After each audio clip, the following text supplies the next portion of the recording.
Now is the time. A time you'll look back on. A time you adopt as inspiration. You will recollect this time. This moment, right now. Motivate yourself towards success. Overcome. Take over. The time is now.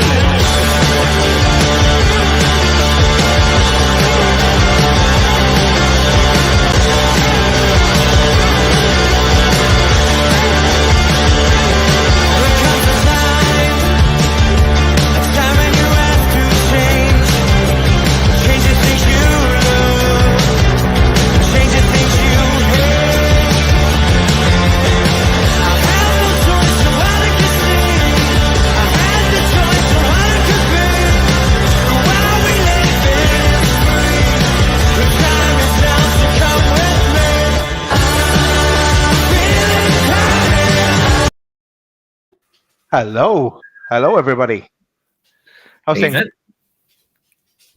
All right. Plodding as normal. Plodding. And Pete, you made it back in record time. Well, apart from traffic from the game. Definitely wasn't record time, mate. Stuck in traffic for long periods, but I'm not too far away from Wolverhampton, so it wasn't the worst traveling in the world. I've got to be honest. And has Chris Hall actually made it to the game yet? Anyone check in? he had a bit of bother to getting there today, but we shouldn't. I didn't see him there. I've got to be honest. He was the opposite side to me because I don't know if you're aware, but Wolves have the worst away end of any ground in the Premier League, and the fact that we're like kind of the bottom rung of the side of the stadium. And we're the lowest part all the way across. Yeah. So you literally either one end of the pitch or the other, or you're bang smack in the middle. So he was the complete opposite end to me. I didn't get a chance to catch him. But it seemed like it was very close to the cloth, should we say, in terms of making it to the game on time. Yeah, he definitely was. I think and I'm only slagging him off, but I think he was made it just slightly after kickoff, but yeah, he got to the game. That's the main thing. But it must be, and I think we've said this before, it must be very bad then for atmosphere then with the away fans so just dispersed, I guess. But we'll carry on. I know there's a lot of work going on in your house, Pete, so you're a bit all over the place for podcasts, but has to be done. The wife's panicking because the entrance bit's there. She didn't want to be seen walking by. She's like, move it down. We saw already. Hello, Mrs. Davey. Right, let's go. Let's get into it. Now she's panicking. Right. Let's get into the game. And I'll walk you through it. And the usual, stop me at any particular point. Okay, first off, the team news. Where did it move to? I had it here somewhere. How did it disappear? Well, the team news. I know who they were, so I can call it out. We had Pope in goal, Trippier, Schär, Botman, Byrne, Willock, Longstaff, Joelinton, Miggy, Wood, and ASM.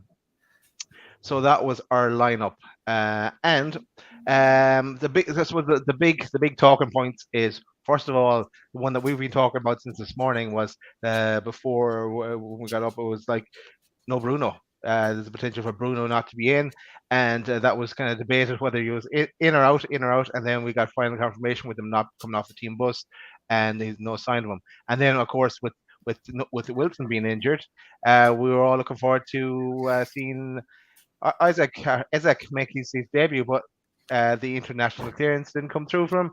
Thank you, Brexit, for that. So yeah, we couldn't field him either. So for me, a bit disappointing then at that stage. And of course, here's the Wolves team. And I must dig up where I have the Newcastle team, so I have it here somewhere. But your thoughts, lads, on the lineup when it was announced?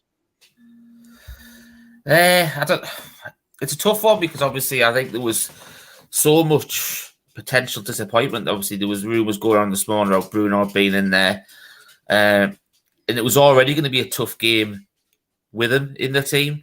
So from not to be included, it was the rumours going on. I was fearing the worst because you knew that Longstaff would come in, and he doesn't have the same ability, hands down compared to Bruno. So.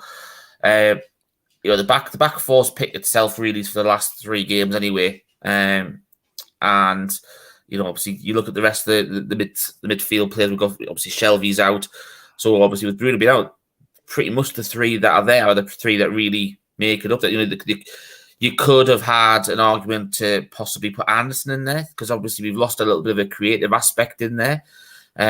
But perhaps Eddie didn't want to throw him in at the deep end at short notice. Possibly thinks he's probably one of the more of the front 3 rather than a midfielder. So, and then obviously you get the news, in the first an hour before kick-off that Isaac hasn't got clearance either. So you start with one recognised centre forward in the whole of the team. So to be fair, you start to think, what was going to be a difficult game already with whoever was available is potentially going to be an even harder game. But I think we'd probably all agree as we get into the conversation, I think we'd probably be a bit surprised by some of the stats that came out towards the end. Yeah, I agree, Richie. And I know when I saw the team come out, I immediately, because I had this down as for a 2-1 win, and Isaac scored the first goal. But I said draw here straight away. But Pete, your thoughts on the lineup? You couldn't help but be kind of a little bit nervous or underwhelmed by what you saw. Obviously, Bruno, I dropped a message to you guys in the morning. I kind of woke up to a message saying Bruno's out, and I was like, what's going on here? Because there's been no talk about that at all, and to have it confirmed, it does kind of dampen things a little bit going into a big game. But I think not necessarily the starting lineup for the reasons that Richie said. You look at that lineup and it's the best that really it could possibly be with the players that are available. But you look at the bench, and it doesn't fill you with confidence. If you'd have had an Isaac on the bench, it would have filled you with confidence that a player that in an attacking area that can come on and make a difference. The likes of Murphy, Richie, nice, good people at the club, but not really ones you want to bring on to change the game ultimately. Ultimately, they had a hand in things, but it doesn't fill you with confidence, and that was my overriding feeling. It was a bit, a little bit underwhelmed. No, that's fair enough. I think we all felt the same. And just before we get into the game, if we had Bruno and Isaac on either starting or on the bench, I think we would have won that today. Yeah, I do as well. Okay, right across the board. Okay, cool. Right, let's get into it. So first half, KG first 5 minutes. On the 6th minute, Neto tapped it over the bar. He was we were lucky. He was unlucky. So some interceptions from Popey.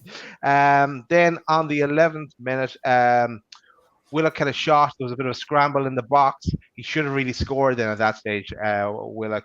Then I don't know what minute it was, but there was the controversial moment where there was a pull on Longstaff's shirt. The VAR did have a quick glance at it, but there was no penalty given. And I think it should have been a penalty. Do you know what, right? I think it should have been a penalty.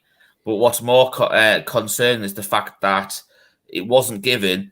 It went straight to Willock, and Willock missed a sitter. I think that that was more the main concern for me, that Willock got to the position and he wasn't confident enough to go with his right foot. Obviously, he went with his left foot and pulled it the wrong side of the post, but he should have really done more for me on that finish. But yeah, it was it should have been a penalty. You're right, and you start to think whether the referee tried to play advantage before calling it, but he didn't. So, but yeah, penalty all day for me. That. Right, Rich. Pete, your thoughts? It was probably actually close. Was it close to where you were? I was there. Yeah, I was literally in line with it, and you could see the shirt pull, and everyone around us was going mad. Everyone was like arms out, literally half celebrating, expecting a penalty. It was so blatant. The ref wasn't even in a bad position. Even more than that, we were in line over the other side of the pitch. The linesman was in line, so even if the ref didn't see it, which he did, the linesman could have called it too. I don't get it. I just don't get how that decision has not been made. I've heard afterwards, after the game, other pundits and people in the media saying exactly the same. But Richie's right. Equally, we should have been 1-0 up because Willock missed an absolute golden chance to put us in the lead. And it would have been a deserved lead because we started the game well. But this is what we talk about when we talk about our central midfielders, is having conviction in front of goal. We need more goals from our centre midfielders. That was a perfect opportunity. And you know what?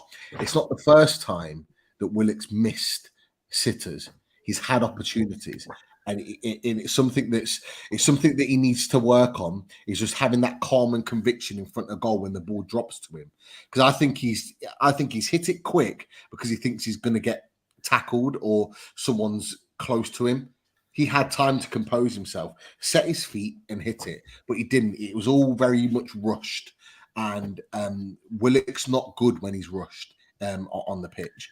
And it was just such a shame, because that would have set the game out completely different. We were dominating. I don't know what you guys thought from watching the game, but I thought at that point we were dominating the game. We were in there attacking third, time after time after time. It was attack against defence at that point. No, exactly, Pete. And I also thought it was a penalty, by the way. But my next point here is, like, the next 10 minutes we were totally applying the pressure to them, and it was all us. Then 25th minute, Nunes header over the bar. There's a yellow card from Semedo for the professional foul on ASM. And then we all thought as well, at least ASM now could run at him, and he can't really commit it himself. He's on a yellow. Then 32 minutes push from Raul Jimenez. Then 38 minutes, Neves. Neves goal, 38 minutes outside the box. It was a good goal for him. Went through Willock's legs. Thoughts on their goal? I don't. Not apart from going through Willock's legs, there's not much more you could have done for me. It was a good goal. Do you know what? I think it's. I don't know if either of you have seen the Eddie Howe interview yet, but he does actually make a really good point that it was a very, very soft free kick, and that led up to the build-up for the goal against Botman. It wasn't a free kick. He barely touched him. He literally fell over. Seriously, it was like a gust of wind, and you know what I mean. And then this little, I don't know. I think it was like a bloody, the amount of pressure that was on his back was like a bloody blue bottle fly touching him. Do you know what I mean? It was like that. He just went over, and it just obviously, brought them further up the pitch straight away. And the commentators even said that was a bit, that they found it a bit weird that Ruben Neves wasn't standing over the ball, so they must have something up the sleeves.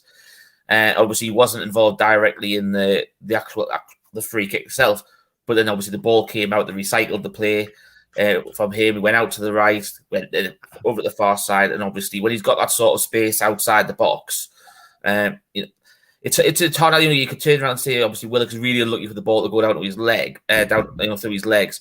But I think one of the things that you sometimes see is he's still not out as quick as he possibly could be, so he could be out a little bit quicker. But you also tend to say that you see a lot of people who are putting the body on the line. Do you know what I mean? And you're always taught that you shouldn't really be turning your back, sort of thing. And when you open your leg to a side like that, he turned himself a little bit side on, and obviously his leg went open a bit further. So, and obviously the ball went straight through, and Nick Pope wouldn't stand a chance for it. We saw the ball late, did a really good effort to get there, but when it's placed in the bottom corner like that, he's going to struggle.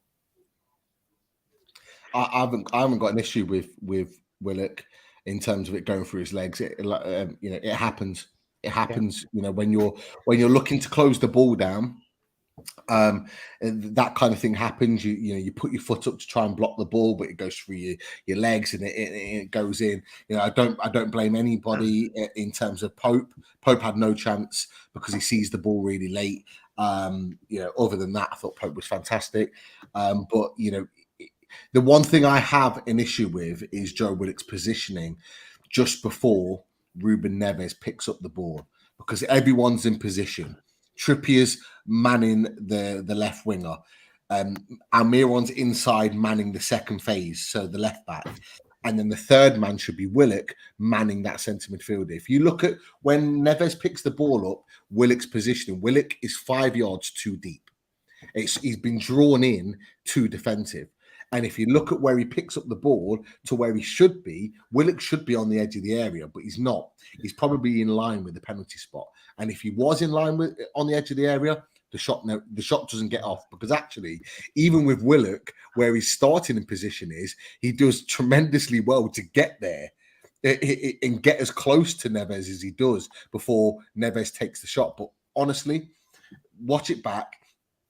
If Willock is where he should be in terms of his positional play, Neves doesn't get the shot off. So it's more poor positioning for me, which I'm disappointed about. Not the fact that it went through his legs, because that can't be helped. He was going all out to get there, and he worked hard to get back into that position to block the ball.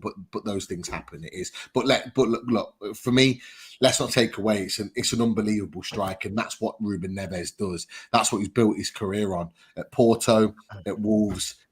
He's scored tremendous goals, and it's just one of those things. No, that's fair enough, Pete. Yeah, and you're right. It was a great goal from Neves, and from Wolves' point of view, not from ours though. But anyway, a very physical first half really, and that got us to halftime. We're 1-0 down, and what did I say in the text then? You probably haven't seen it, Pete, but I said in our text, Max, it's just at the start of the second half, Max used to be our hero. Now, it was also to piss Martin off. I said that, but it was just we carried on. We'll carry on. Right, so game second half kicked off. Shar got a yellow card after the first 6 minutes. Then VAR got involved, and then they tried to get there was a potential red card, but it was never going to be a red card. There was no malice in it really. It was just unlucky the way it felt, because he smacked the ball and he kind of to clear it, and then it came back, and then he went in with the challenge. But anyone want to talk about that? Well, go on, Rich. Sorry. No, you got a piece on. Yeah, to be fair, I was going to say I haven't seen it back again, but again, I was in line with it because it was right where I was standing. And the only thing that I was thinking in my mind, and you guys will be able to clear this up for me, is that the reason why they were checking the red card was did Shaw go in studs showing? If he went studs first, that's maybe cool to give him a red card, because obviously you can't go studs in. I couldn't kind of look back and remember whether he did or not. I know he went for the ball. I know he caught him, but I couldn't remember whether it was studs up or not. And that's the overriding thing that I wasn't quite sure about. But I don't know. You guys might be able to clarify that. It did look like it was intentional. No, it did look accidental, but it was definitely accidental. It wasn't a deliberate foul. If you look at when they showed the replays again, I didn't think, obviously you caught him, and I was a bit surprised when there was a VAR went through, and then obviously they started showing it, and you look at it and you think, it's going to go against you here, because obviously he did catch it, but I think what actually made it go just stay as a booking was he's more stretching to try and toe poke the ball rather than like going in studs first. So what he's done is he's stretched his toe, and obviously Neto's then put his foot down, planted it, and then he's caught his ankle as he's coming in, Pete. So as he's done it, he's been stretching like that with his toe. He's put it onto his toes, hit and then like that. So the front four studs have caught his ankle, but it wasn't deliberate. You know what I mean? It wasn't high. It wasn't. It was literally right on his ankle, but it wasn't dangerous or endangering a player, or do you know what I mean? It was just a late tackle, unfortunately. Yeah, it looked bad in slow mo, but it was, as I said, it was never accident. It was accidental. It was never intentional, and it happened so quick because he cleared the ball first, and then that happened. It was one of those no time to even think really. Righty up, we'll move on. Good pressure and aggression from Newcastle. Neto got a yellow. Then on the 65th minute, Target and Fraser come on, and Byrne and Wood come off. 76th minute, kind of half a header come off Botman's shoulder at one point. It was a kind of missed opportunity there, I thought, as well. I think at this stage as well, I imagine you were the same, thinking this is going to be a draw, even though it was playing on, because it's the same old story. It's always a draw. You're just waiting for a Newcastle goal. But then on the 80th minute, there was the Raul goal, right, where there was a push on Fraser, Neto push on Fraser, Raul celebrating his goal. Here he is here, but no goal. Went to VAR, and you could see the push on Fraser, and it was rightly ruled out on that. Any thoughts on that? Yeah, I think it's really concerned about the level of refereeing, that the fact that it wasn't given in the first place. It was the most blatant push you'll ever see, especially when he gave the one for the free kick that led to the build up to their goal. Do you know what I mean? When he went down by touch of a feather, basically, and you can see the forearm right to the back, and the fact that how the distance that he went over, it wasn't like he just raised it, like Fraser just fell. He probably went about 2-3 yards in front of him from when he was actually pushed. But why is the linesman not giving it as well? Because obviously he can see from that angle. The referee should be giving that as well. And the concerning thing is, if they hadn't scored, obviously it wouldn't have made a difference from our point of view. But they only went and looked at it because they scored. And I think that's the concerning a bit, if that makes sense. That it should have been given to start with because it was so blatant. I think it just goes to show how poor the level of refereeing in the Premier League is at the minute. And even the people who are doing the VAR as well. Yeah, there was plenty of kind of rough challenges or pushes in the game throughout. But as you said, Richie, it's only because there was a goal, then they would look back. And I was, thank God that there was that push at that stage. So I think we all knew it was going to be ruled out. But Pete, your view from on the Raul's goal that wasn't. I could just remember, look, from where we were, it's a blatant push. You could see it, and we were at a slightly different angle. So we had Ryan Fraser in front of us as the ball's coming, like not in front of us, but he was the first person. But you can see from his body, he gets jolted forward. So it's clearly been pushed. But all I can remember from that is that Ryan Fraser is going absolutely mad when the game plays on him. He's on the floor like, what are you doing? What are you doing? But it was clearly a push. To be fair, I managed to catch just a tiny bit of Sky Sports, and I think it was Jamie Redknapp saying, how the referee has not spotted that, I don't know. It's clearly a foul. The referee should have spotted it in game. It should never have gone to a VAR. It should never have gone to the point in which they scored a goal. But Richie's touched on a really, really good point, is that literally 2 minutes into the game, the lad in front of me is going mad at the referee. And I kind of just tapped him on the shoulder and I said, mate, we're not getting anything today. We're not getting anything. Like within 2 minutes, you always can tell with a referee what type of game he's going to have, or where he's leaning.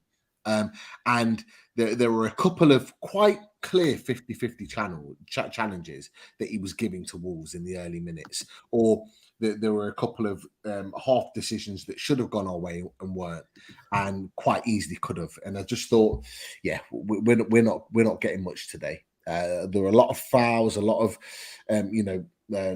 late swipes and stuff that the referee was letting go for us, but allowing them. Richie's already touched on one of them in the build up to the goal. Sven Botman quite clearly wins the ball, and it's great defending, but for some reason the ref deems it a foul. I don't get it. The refereeing it's on its knees right now at Premier League level, at elite level. It's the worst refereeing that I've experienced in my 30 years supporting Newcastle. It is so bad. You know what? It can't come soon enough when Howard Webb takes over from Mike Riley. Howard Webb was probably one of the best officials we've had in the Premier League era. Yeah. And you know this. Hang on, Richie. Is that Howard Webb that used to play for Man United? Well, it's all right because he won't be able to referee for Man United anymore, so it's all right. But you know what? But to be fair though, there's you can shout out for that for Anthony Taylor on that one, regards that one, because he always tends to give decisions for Man United as well. So there's a lot of concern with the referee. But to be fair, I don't think we've had Peter Banks quite a few times now, and we've never got anything off Peter Banks. I think he was actually in VAR last week against Man City. Sure. I think he was, yes, and he actually did us a favour last week. But when he doesn't seem to have a good game for us when he's actually on the pitch. We don't ever seem to get anything off him at all. which is a concern. Right, He's we'll not the move only on. ref. He's not the only ref, Richie. There's a few out there that are really gunning for Newcastle this season, and we've been on the receiving end of some really poor decisions. But luckily for us, at times our football's made the difference. But yeah, it's really bad, really, really bad. Yeah. Some celebration from Raul, all the same, but better luck next time, Raul. I knew what he was doing. He took an age to do something, and I didn't know what he was doing. To be fair, I was just kicking the chair in front of me and bless the guy, the lad in front of me. I was going mad. That's not real, Pete. Is it not real? He did move the patch over his eye though. Well, he's not going to be allowed to hook on the pitch. Oh, okay. No, Daz, he might have actually done it because when he actually went over to celebrate, there was a brown towel at the side of the pitch, and he was actually looking for something, and then you saw his head guard's here, right? And he had it. He moved it around for the patch, so it could be. But there's also one the picture I've seen online with a telescope as well. Yeah, so I don't know what it was. That's what I said. That's what I've seen. Apparently, that's what he did for his celebration. He put the patch on, and then he used the telescope because he literally went to that corner and he was fiddling around with something for ages. With the other players there. There was a brown towel on the floor, so he'd obviously put everything behind there for a reason. How is that not a yellow card then? He deserves to be sent off for that. But for me, he's not been the same player since that very bad head injury he got. But Lucas, best luck to him. Not today. Moving on. Then immediately Eddie said, "Right, I'm changing this up." He takes off Willock and Miggy, and he brings on Murphy and Anderson. Then we fast forward to 89 minutes. Looping ball clearance from the Wolves defender, up in the air. ASM with a superb volley back of the net. What did you make of that? Well, just before I tell you what I actually thought, Daz, I actually found you doing some commentary on it today. I don't know whether you actually, yeah. So I thought I'd actually show the goal. Must have a foot like a traction engine. Go! We'll do them one time. I love it. I hope you tuned up with us. I was expecting. Shit! Did you see that? He must have a foot like a traction engine.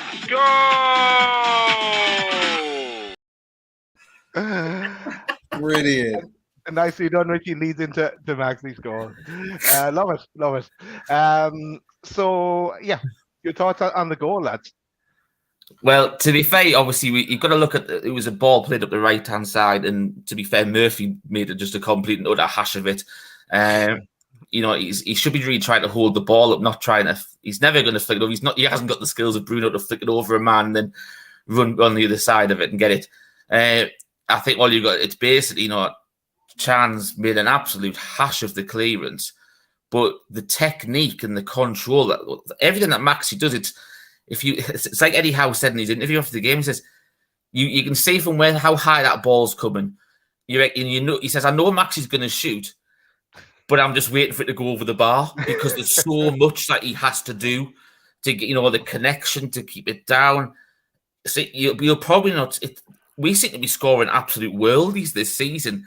In every game that we've scored a goal, and you look at Shah in the first game, and then you've got them last week as well, and then you've got today again. Do you know what I mean? Obviously, the Trippier last week, the free kick, and then this, probably the best of the lot, just because of all the technique it has to go through it.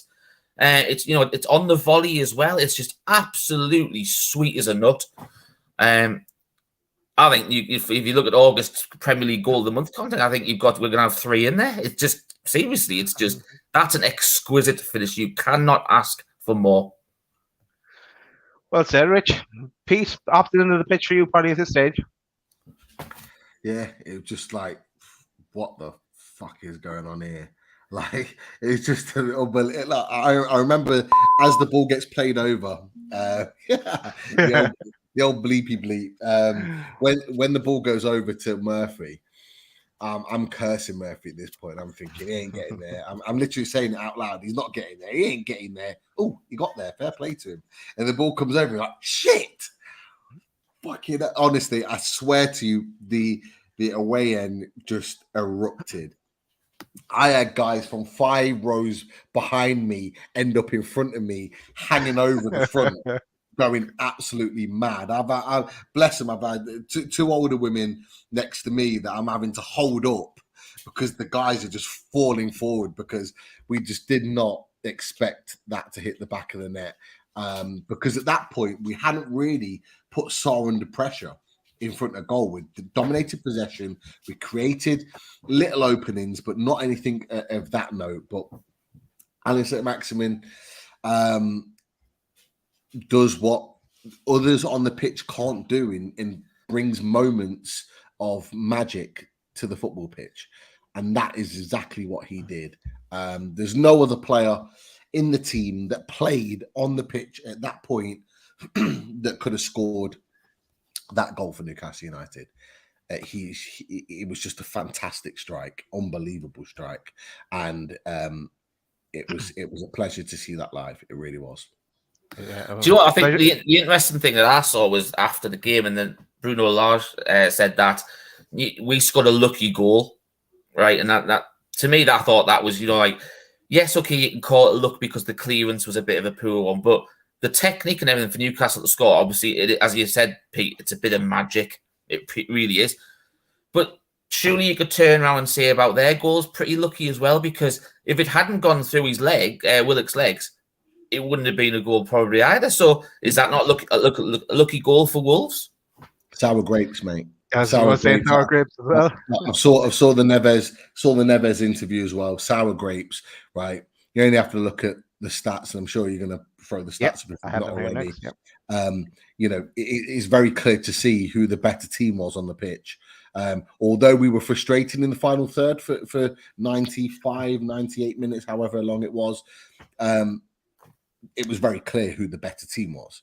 And they're frustrated because they had the lead, and yes, they let it slip, but they know that that was a great opportunity to get 3 points against a team where they didn't actually deserve it. And they're not going to get many chances like that this season. And the fact that he scored that goal, and I'm sure we'll talk about other talking points which could have meant that we won the game and would have deserved to win the game. All sour grapes for me. All sour grapes. Yeah, and of course at that stage, Maxi had, when Wood went off, Max moved into the kind of number 9 role, playing central striker, and the threat that he was posing in that first 65 minutes was kind of a bit nullified when he's playing there, but we had no one else to play there. We'll be talking about that again and about our strength and depth, which we're a bit lacking at the moment. But can I and Rich, you might want to have a little talk about this. Sorry to interrupt, guys, because you're mentioning about the Wood situation and obviously him being brought off ASM play through the middle. I don't know what your opinions of Wood were during the game today. You'll find out in a minute. Yeah, I'm sure we'll have our opinions on that. But as a collective team, we became a completely different entity when he left the pitch. And it was, I'm not going to throw it all on Wood, but it allowed us to play a different type of football that Wolves weren't expecting. And I think that's part of Wolves' frustration. We were a completely different type of team when he left the pitch, and having ASM up front, and ultimately at times not having a striker up front, their centre backs didn't know what to do, and we created moments off the back of that. I don't know whether you guys saw something different having it on the screen and being able to watch it on TV from that point of view. No, I saw pretty much exactly the same as you. I think the thing is, obviously, you've got Wood up there pretty much to see, as he did last year, to try to get Newcastle higher up the pitch, because I think, to be fair, I don't know if Eddie and Jason were a bit shocked with how much possession we actually had. It's usually a bit more nip and tuck possession-wise when you play Wolves. It's usually quite a close game, especially when you go down to Molyneux as well. But he seemed to have, Kilman and Collins seem to deal with them really, really well. But I think the frustrating thing for me is when you've got Wood up there, and we've done this for quite a few years now. When we've had like the big target one, we don't play to their strengths. Yeah. You know, you saw Sam Maxim a few times when he's tried to put balls in for someone who's going to be good for movement. Wood's not like that. It's the sort of balls that Wilson thrives on. It's the sort of balls that Isak's going to thrive on as well. But when you've got two wide men who like to come back on themselves to put the ball in with for the right foot from the left side and the left foot from the right hand side, you're taking away Wood's main attacking threat. You can get it, but it was once in the first half when the ball got put back to Trippier, and Trippier literally whipped it in first time with his right foot, and it was only a Collins header out that would probably have stopped Wood from connecting with it. But he's not getting the service to be the threat that he's doing. It only seems to be towards set pieces that he becomes a goal threat at the minute, because we don't play to his strengths when we're attacking. But I agree, Pete, when Sam Maxim came on, Collins and Kilman, they couldn't really deal with him. And then you've got the extra pace all the way around. And I don't agree with bringing Murphy. I just don't, to be fair, I don't think he's brought an attacking threat for a long time now. If he's in the 25-man squad, I think it shows that we've done something wrong, because there should be some way that he should be moved on before now. He shouldn't be in the squad. He's not Premier League level for where we need to be now. I thought Fraser did well. That, Richie. Sorry? There's a few like that, but we're going to have to grin and bear it, I think, for this season as well. But I think that's it. When we did squad game though, everyone said it was between Miggy or Murphy. Do you know what I mean? And then obviously Miggy started delivery. Miggy, he works well off the ball when he's defensively, presses high, he gets the ball. The only thing is you could say is he's not clinical enough when he gets the chances in front of goal, and the fact he's got no right foot. That's the main concerns I would think any Newcastle fan have. If I only had those concerns with Murphy, then we probably wouldn't be having this conversation. Yeah. I thought Fraser did well when he came on, but obviously you're bringing probably one of the best crossers of the ball off the pitch, and you took Wood off. So it was, we did that when we had Andy Carroll, Steve Bruce. We just thought it was bad management by Steve Bruce. He used to bring Andy Carroll off and bring Ryan Fraser on, and you're thinking, what's going on there? You just put your best crosser on and took the person who's the ideal target man for it off. So, I think it really, really highlights that we needed the extra striker. That to be fair, Newcastle fans have said this for years. We've needed backup if Wilson was injured, and I think it's still concerned on the recruitment point of view that it took Wilson to have it.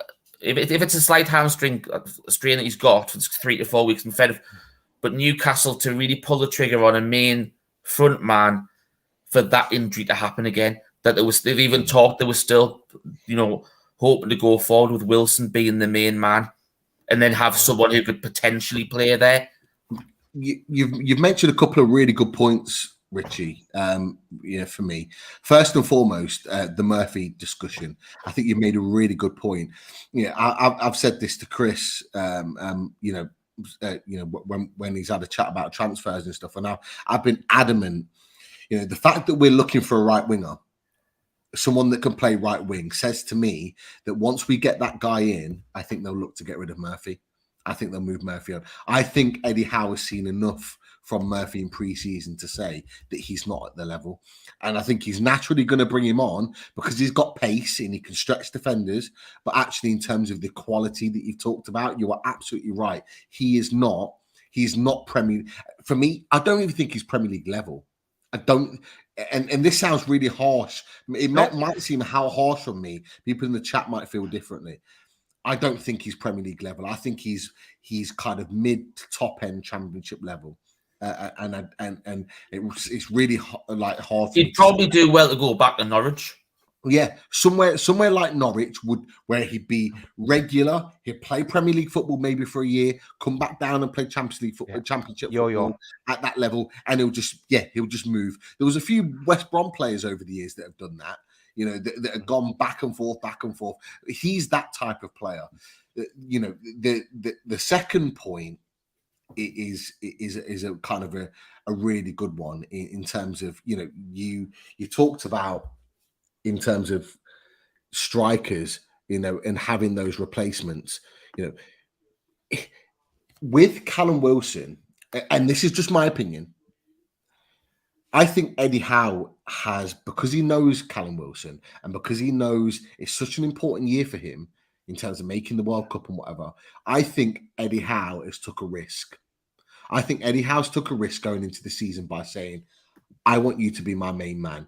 You promised me you're going to stay fit.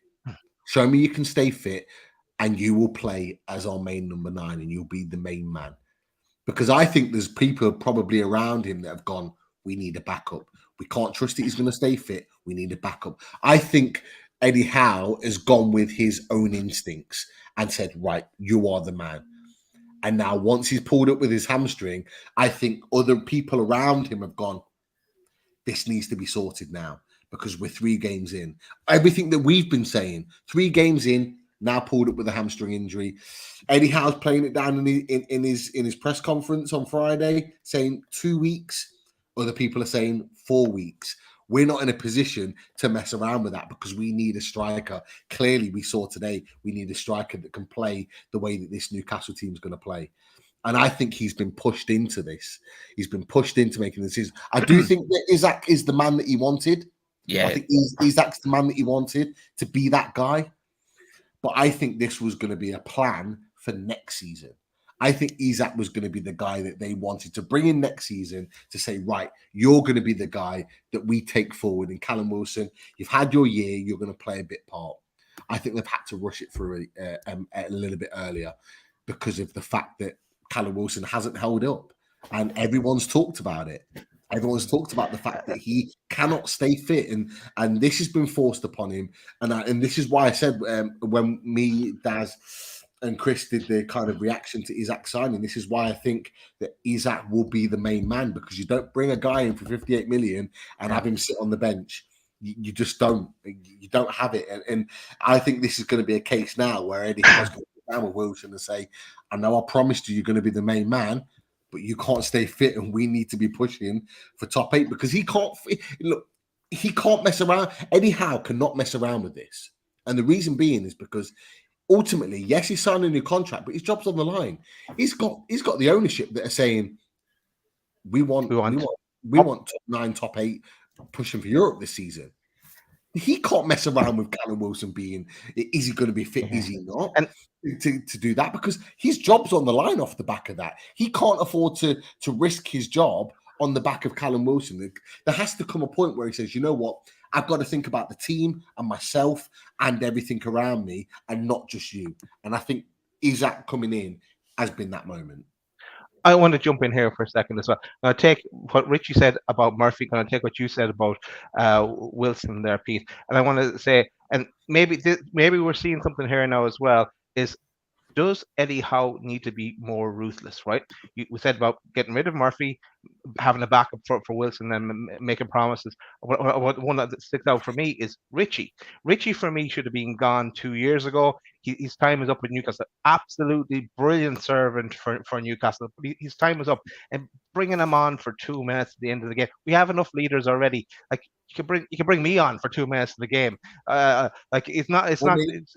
Yeah, anyone, even people in the chat could come on for the 2 minutes of the game. What is the point? Like, I don't see it just because he's one of your mates. I think what's the point of having him in the 25-man squad? Okay, you could have, for me, have him in the coaching staff, because he'd be brilliant and that. But taking up a squad place, but again, it leads back to strength and depth, and this is a project, and we're going to have to be patient in that coming in. But I think Eddie Howe is next year is going to have to be ruthless, but we probably have to make do with what we have this year. I think the thing is though, Daz, I can see where you're coming from with Richie and stuff like that, but for me, I still think that Richie offers more as an attacking threat if you were to play him right or left than Murphy does.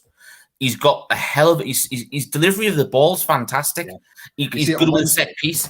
He's good at what his role is within the club. Do you know what I mean? Obviously, the last few years we've seen him at left back. Yeah, but we've seen him at left back. When we bought him as a right midfielder, and then he switched to left midfield. So you can do it 2 foot as well. You know what we're saying about like Almiron getting right down to the byline, he's skinning his fullback. That's where you want someone like Richie or Fraser to whip it in straight away. And Richie and Fraser can do that on both sides, which is why I would keep Richie over Murphy. Yeah, but why is Richie only coming on for the last 2 minutes? Same the last game. He was going to come on, and then he changed his mind again. Why is he only coming on then? Why isn't he? I don't know. I don't know what this is. I don't know why he prefers Murphy over Richie. I don't know him personally, but I would be going for Richie over Murphy. It's what I talked about before, lads. You know, I agree with you, Richie. I think Matt Ritchie is someone that we can get the best out of in terms of him coming on as a right winger. His crosses on Wednesday, his right to left crosses, when he whips it back onto his left foot and whips it in, is perfect for someone like Chris Wood. He can cause problems. We've seen it over the years. Is goals that he set up for Hosselu and people like that, and Rondon and all the rest of it. Like, he can provide moments. Richie's good at that. You know, but I think Murphy plays purely because he's got the pace, purely because he can stretch defenders, because he's so quick and he just runs aimlessly. Like he'll run into the channels 50, 60 times for Newcastle if it means, you know, he's going to get on the pitch. Like, he's not going to produce anything of quality in terms of a great ball in or a great moment, but he'll do that running that Richie's not able to do. And I think that's why he starts ahead of him, because if you look at Newcastle's team, it is set up around pacey players. The team is full of pace. You know, you look at the midfield and you look at the forward line, it is full of pace. And that's where Murphy fits in and Richie maybe doesn't. But in terms of the quality is there. And I just think, for me, I'd get rid of both, because I think we need to transition a lot of these players out now and bring them in. And I would and I don't know what you guys think, I would take Murphy and Richie leaving to bring one player in. One player of quality that would replace that and make the difference, not just for a wage point of view, but a quality point of view. You know, because you could get rid of both of them and have someone on the bench or even starting that's of significantly higher quality. But yeah, and I see someone else. I think it was Michael Palmer mentioned Dummett as well. So next season, when we're in this position next season, we don't want to see Richie, we don't want to see Dummett, and we don't want to see Murphy in our squad. I think we can all agree on that. Right, we'll move on. And guess what? That brought us to full time. Yeah, we're a bit of a tangent there, but it was good. It was a good topic of conversation. We could probably do a whole show on that, to say the truth. Maybe we will do with the squad game too, when we're trying to pick a 25-man squad. Well, we did say we were going to do one after the window shut, so it fits in perfect. Oh yeah, we said that about a month and a half ago as well. we change our mind around here, or we forget one or the other. But then this is what you were indicating, Pete. Some kind of condensed version of the stats. So for Newcastle, 64% possession. It just shows you the. Now, people might think we were giving out about Eddie Howe there. We're not. We're just saying.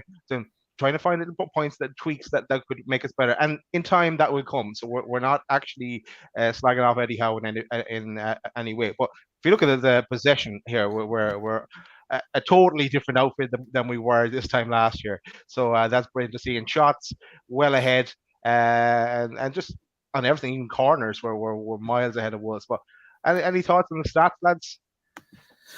I think it shows how dominant we were. It shows how Eddie Howe wants to play. That the press, the pace up front is we're getting a lot more shots per game. I don't think we've been this dominant down at Wolves since we've probably both been back in the Premier League the last few years.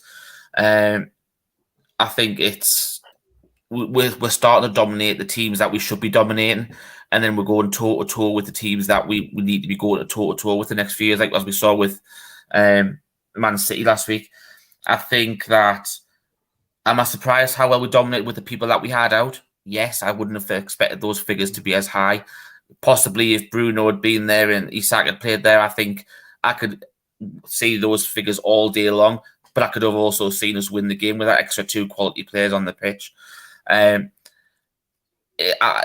seriously hoping it's a bit of mind games that they're talking about, that they're saying Bruno could be out for 2 games. I'm hoping that they've said that as a bit mind game, so they can throw Klopp off the ball possibly, and he might be fit for Wednesday. Because Liverpool have got so many injuries themselves as well. That midfield three that they've got at the moment, without apart from, I'd say, really Fabinho, there's not much quality there. That midfield three is there to be dominated, and if Bruno was there with Joe Linton and either or Longstaff or Willock, I think we control that game as well. And I think and obviously with Núñez being out because he's still suspended, I think there's a good chance we could get something at Liverpool. So let's just see. From what Eddie Howe said in a couple of interviews that I've listened to, it looks like Bruno's definitely going to miss the Liverpool game, but he's likely to be back for the Palace game. And you know what? I'd rather that. I won't rush him back for the Liverpool game. I'm not throwing the Liverpool game out the window. But what you want is as much time as possible for Bruno Guimaraes to be 100% fit and firing at his best. You don't want him playing at 70% just to play at Anfield to then maybe have a reoccurrence of her injury. What you want is, because Palace is a winnable game. Palace is 100% a winnable game. I would have brought myself on before Murphy. There's no doubt about it, and I would have brought this with me. I would have brought this with me, and you know what? I'd have probably scored. I'm just pointing that out there. Look, I'll be honest with you. I'm confident in my abilities, even at 37 years old. I think I think I could do more than Wood today, and I'm not even joking. And that's not me dissing Wood. That's just me picking yourself up my own abilities. That's just how it is. But no, on a serious level, I think Bruno will be ready for Palace. I think another week's rest. I think we'll get him ready for Palace, and we do need him. That's for sure. The only question mark is about Wilson. Eddie Howe said 2 weeks. Some people are saying 3. I don't know how that's going to go. But Isaac's in the team. So if Pete Davey is missing on transfer deadline day, you know where he is. He's signed on the dotted line, or failing the medical, one or the other. Never. Well, my hamstrings aren't what they used to be, so maybe we don't know. So we've lost Callum Wilson. We're signing to the Callum Wilson then. Oh my God! No, I'm more. To be fair, I'm more of a target man. I am more in my last parts of my career. I was more a Chris Wood than anything, but I played that role a hell of a lot better than he did. Well, you fucking that one because we don't do the service for a target man anyway. So yeah, but my link-up play was on point. Trust me, the amount of assists I used to get on the pitch, and the boys that I played with will attest to that, was on another level. They would love me. They would love me. Right. Let's get back to reality.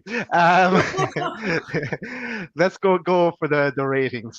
This might. That's how you're skipping 2 valuable things here. What am I missing? The crossbar chance from Anderson, and also the free kick right on the last minute. Oh yeah, you're right. Yeah. Sorry, you're right. I did. Good night, Diaz. That's rubbish. He doesn't even realise either. You got him back.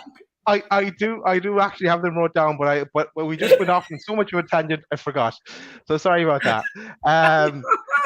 But yeah, Anderson could have won it for there, and you do feel sorry for him there. That imagine that for him, but unlucky. And yeah, I thought that even though it was too close in for Trips, leave it to Trips. Shar made a mess of it. But actually, I'm docking on 0.5 there for that. Yeah, yeah, that's right. To be fair, it's a tough one. The Trippier ones. I'm wondering whether he's thinking he's a bit too close. Obviously, I know he had that free kick against Villa, which is very, very similar. But at the same time, there's someone made a really good point in the. I think I started as well, actually. But they were saying, Trippier was feeling his hamstring halfway through that second half after he took the corner. Possibly he didn't want to drive the free kick in case he did the hamstring even more. So I don't know if that was something that possibly could be. But to be fair, Trippier is more like, as we always say, over the wall. and he's not going to get up and down over that wall from there. So it's probably perhaps Shaw was the best option. He was just unlucky with his placement. It was the yard the wrong side of the post, but yep, no, that's fair enough. Have I missed anything else, Richie? Before I move on, what I was going to add to what Richie's point is that actually, when he took that corner, Trippier, he held his hamstring constantly for the rest of the game. And that was that was a big worry for me, is that he was holding that hamstring constantly. He could still run with it, but if you ever had a hamstring injury, and I, as I've just mentioned a minute ago, I've had a few. There are hamstring injuries where you cannot run whatsoever, or there's a hamstring injury that's caused from the force in which you've hit the ball, and it can affect how you strike the ball. And it was almost like, because it was a poor corner when he pulled up with it. It was a poor, barely. I don't think he beat the first man, and then he didn't take a set piece after that. Target took the rest of them, and obviously, as Richie mentioned, Shaw took the free kick. What I wanted to see from that free kick is I wanted to see Shaw on one side and Target on the other. I want the goalkeeper to not know where it's going to go or who's going to take the free kick. Having a left and right footer either side is the way which it needs to go.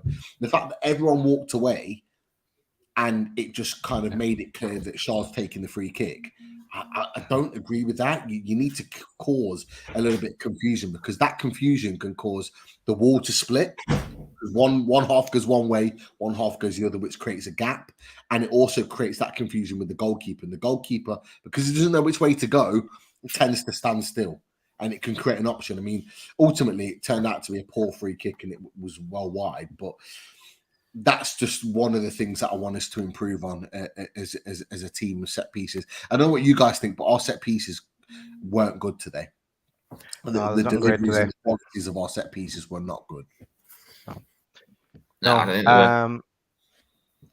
Right, let us move on. First of all, I want to say, if you haven't done so already, make sure you hit that like button. It's very easy to do. Just one click and the like button. And also, if you're watching us for the first time, make sure you hit the subscribe button and push us. We're getting very close to our 5K. When I say very close, we're 480 away. So yes, but there's only a few days left in August. You could try and push us closer to that 5K. That would be much appreciated. Right, let's get into the ratings. My favorite part of the show. Hopey for me, I'm giving him a 7. Solid 7. He didn't have an awful lot to do when he was called upon. He did his job, and he came and collected when he needed to collect, and great distribution. So 7 for me from Hopey. I'll give him an 8 because he did everything he was asked to do when he needed to do it. There was no, he didn't really give any chances to them either. Obviously, the goal, he couldn't have done anything about it. But pretty much every single ball that came in, he either caught it or he dealt with it enough, and got plenty of distance on any punches and stuff like that. That's pretty much what you ask for, what you want from your goalkeeper. He was off his line quite a lot as well, putting the ball in the stands if needs be. I'll give him an 8 for that. Yeah, 7.5. I, for similar reasons to Richie, I don't think he was called upon a lot really during the game. Even though they conceded a fantastic goal, he wasn't really called upon very often to make a real top level save. So he didn't really have much to do, but the sweeping and the collecting was very, very good. What we expect of him, and what he's shown in the last few games. So yeah, 7.5 for me. Right, cool. We're all in around the same. Trips for me is getting a 7.5. Solid performance, showing leadership.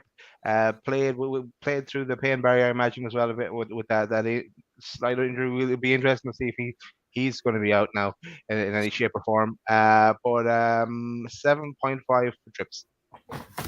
I'll give him an 8 as well. I thought, whether it's the right thing or not that he pushed through despite having a knock, because obviously we know when hamstring injuries, if it is bad, you can make it worse by playing on, and obviously he pretty much played the majority of the second half with it. But he was still did everything. He's still that leadership in the back. He's extra quality down the balls down the line and stuff like that. I'll give him an 8. 7.5 for me. It's a weird one with Trippier because, normally I'd say, from an attacking point of view, he was great today, but defensively a bit suspect. It was the other way around for me. I thought defensively he was very good, but attacking wise and attacking situations, his crosses into the box when he linked with Almiron and his set pieces that we've already talked about weren't at the level that I expect him to be. So that was the only disappointing part. But yeah, defensively, very, very good, very organised, like you said, Richie, captain material, led by example, 7.5. Okay, move on to Shar. Shar, I'm giving a 7. Yeah, I'll give him a 7 as well. He didn't look totally relaxed today, and I think if you look, especially at the start of that second half, he snatched at that clearance that obviously hit Willock and then put him in trouble. I don't know, he just didn't seem settled today. I don't know why, but and then obviously he had his free kick at the end, which I think he probably could have done better with. But so I'll give him a 7. It seems to be the 7.5s at the moment, but I'm gonna stick with it. 7.5. I thought he used the ball really well today. Defensively, he didn't necessarily have loads and loads to do. That was kind of really left to Sven Botman. But the way in which he used the ball to get us forward, his balls into the middle of the park to get us up the pitch, out wide, balls forward. I thought he used the ball really, really well. I think that's the kind of Fabian Schär that we expect, quality on the ball. But yeah, he didn't set the world alight, but I thought he used the ball well today. So 7.5 for me. I know what's happening here. I've just figured out what's happening with my camera. At 9 o'clock, my screen's dim, so that's why I turned pink on the screen. So that's what's happening here. What was going on? That's why I thought the light bulb dimmed the last day, but it's actually the screen. That's interesting. Are you sure it's not the sunbed lights? No, not adjacent in the lights. No. No, so I'll continue on being pink for the rest of the show. Right. On to Botman. Botman for me. I thought it was more impressive than Chard today. Solid, got his head and everything. No, I'm giving 7.5 for Botman. I'm giving Botman an 8. I thought he was rock solid at the back. I don't know whether anyone's seen the stats that have been put out there, but he's won every single aerial duel since he's been wearing a black and white shirt. He just looks good. I think there's obviously Schär and him are still working on a little bit of things. There was a little bit of times during, especially the second half, where they were communicating, where Schär's telling Botman to push up a little bit and stuff like that. So that's perhaps a little thing to work on. I would love to get that head on that ball, that one decent corner, which obviously Michael Pullman actually mentioned in the comment before. There was he literally just missed. It skimmed his forehead, and that was in stoppage time as well. He would have been a fantastic goal for him as well. He just soared above everyone else around him, just couldn't get his head on it. But I think he's just Botman's the real deal. He really, really is. And he's still finding his feet in the Premier League and still finding his feet at Newcastle and stuff. I'm really, really excited to see what this guy's capable of going forward long term. I love him. I want to marry him. You know what? If I wasn't married, I would. He is everything I thought he would be signing for Newcastle United. 8.5 for me. I thought defensively he was outstanding today. He was very, very good. He kept Jimenez completely and utterly quiet today. Physically, he was dominating. I loved it. He didn't win. He didn't lose an aerial duel, but even when the ball was put into the attacker's feet, you don't let him get away easy. And he just hustles and bustles them, and he makes it very, very difficult. I just love him. I absolutely love watching him play. What I love about him as well is his simplicity on the ball. He doesn't take any more than 2 touches on the ball. Most of his play is 1 touch. Like for a 22-year-old to play 1-touch football at Premier League level is just astounding for me.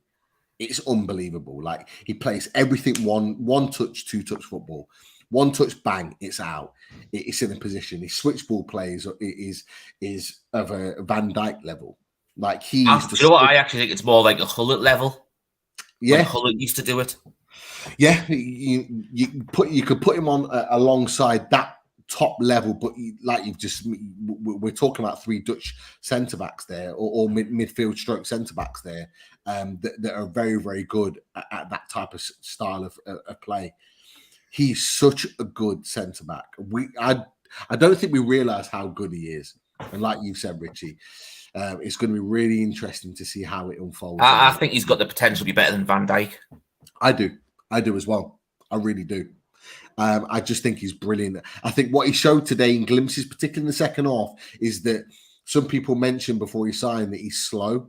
He's proven today in a lot of straight races that he's not as slow as people think. He is quick. But his ability on the board, his defensive solidness, 8.5, brilliant today. Very, very good. And like you said, very unlucky not to score. Yeah, in that corner that I mentioned earlier. Okay, let's move on. Burn. I'm going to give Burn, this might piss people off, but I'm going to give him 6.75. And the reason being really more so is that 0.75. 6.7. Yeah, I go total decimal. Hell. High figures. Do you know what? You're going to be giving someone the rating of a pie next, by the way. 3.14, blah, blah, blah. Yeah. But yeah, for me, I want Target back in there as at left back. Burn, he's a brilliant centre back, but just not working for me. We're missing something on attacking wise when Burn is playing left back for me. So I'm going to give him 6.75 today. 6.75. Oh God. Brilliant. Richie can't believe it. He can't believe it. Do you know what? I said this last week. The other week. I said it's bad enough you're doing half marks, but now you're going down to quarter marks. Do you know what I mean? I'll go further. I'll go further than that. Needs be. Oh, and I've just said if someone has a bad display, you'll be giving them pie next week. Hey, you did that to ASM 2 games ago. No, I'll give Burn a 7. He wasn't his best game at left back, and there was a few people thinking that, especially as an attacking threat, when we changed it and Target came on, we did look a bit better going forward. But for me, he's still defensively solid and stuff like that. He didn't set the world alight today like he has done in recent weeks, but at the same time, he didn't let the team down and stuff like that. There was. He wasn't at fault for any goals. He was defending when he needed to defend and stuff like that. So I'll give him a 7. I agree, Richie. I'll give him a 7. And you know what? Dan Burn deserved to start at left back today. He deserved to start at left back because I actually think his games playing at left back. He's played well. He did well, so he deserved his starting berth. And actually, and we didn't get a chance to speak about this. I was actually really disappointed with Matt Target in the 45 minutes he played against Cameroon. I thought he was very lazy. Yeah. I thought there was times where he wasn't working hard enough off the ball. There was one moment that I went absolutely mad in the second half that he nearly cost us because he gets so high up the pitch and doesn't work hard enough to get back. And he did it again in the second half today. But he was, apart from that one moment, Target was better in his performance than Dan Burn at left back. And I think it shows the type of left back that we need to be playing, to support the left-sided midfielder. So 7 today for me for Dan Burn. It's interesting what you said about Matt Target because he was Andy Hinchcliffe, obviously fullback himself, but he used to play, who was commentating the Tranmere game, and he actually said it was Matt Target's fault for the goal. He just left the fullback; he didn't track him back. Yeah. I don't know where it's one of those things that little lax because he's a Premier League fullback and he's not expecting a League 2 fullback to do the same to him, the other way. And I think that was what let him down. And if you don't mind someone trying to make that effort to go forward, but you've got to make the effort the same way as well. You do it when when you play Sunday League. You don't mind people running forward, but they've got to do it when you go back as well. Obviously, I play in goal on it in the 7-a-side. So But all you want to do is you don't mind people break, but you want to come back as well. You can't leave him, fragile at the back, and that's what he did. And obviously, if he constantly does that in the Premier League, we'll get punished more and more and more. Yeah, I agree. We'll move on. I noticed that the chat's gone mad because I was 0.25 off the mark you gave him, Burn. But anyway, I'll move on. Willock for me, I'm going 6.5. I'm going to give him a 6, and the reason why I'm giving him a 6, I stand by it. For a start, you can't be missing the chance he missed in the first half. Not in that position. That's just criminal. It really, really is. But I don't know. It was very similar with the way with Longstaff was as well. I don't think the ball distribution from Willock today was fantastic. There's a few people have mentioned it in the chat today. He's starting to show us more and more that he's more of an impact sub at the minute rather than the starting centre midfielder. You can see he's that's the cog that needs replacing in the midfield three. I still would have Longstaff over him and bring him on when you need the extra legs. Because if you look at, remember we touched on how they were at the end of last season. Longstaff looked really good with Bruno and Joe Linton. Whereas I think with that leadership and the confidence that Bruno brings, you don't really see that much different in Willock's play when Bruno's there, but you do with Longstaff. You just see a lot more to his game, and I just think I'd give him a 6. Willock gets as a standard 7 for me. I actually think he started the game well. He was committing their defenders high up the pitch. He won a few free kicks. He was getting into the box. He was looking dangerous, travelling with the ball. And then all of a sudden, after about 25, 30 minutes, just stopped. Just stopped doing it. And I don't know why. I was trying to wrap my brain as if to think why did it just stop happening? He twisted his ankle, Pete, at one point. I don't know. Did you see that? Okay. During the game? During the game, yeah. He did twist over his ankle. It did show on Sky, but he did seem to run it off after that. But he did twist. It was definitely in the first half that happened. I was just thinking maybe it's because he played a huge chunk of the game against Man City. Then he played a huge chunk of the game against Tranmere and then played again, obviously against Wolves. And maybe I just thought the tiredness was kicking in. But yeah, I mean, if he picked up an injury, then that could be a reason why. But yeah, it wasn't his best game overall. And Richie, you've already mentioned it. When you have an opportunity to put the ball in the net, you have to put the ball in the net. You've got to be clinical in your opportunities in front of goal. So yeah, 7 for me. Okay. Next, we're going to go on to Longstaff. But before we do, Richie, just on what you said there about Willock, you said about Longstaff instead of Willock. So for me, and I'll link it into my description of Longstaff. Okay, for me, Longstaff, I'm giving him 6.8. And the reason why, okay, just wreck your head, Richie. Yeah, he was involved in everything through, especially throughout the first half. But he's just a bit clumsy as well. He was very good on the defensive side of things. He was staying back while everyone else was going forward for corners and so on and so forth.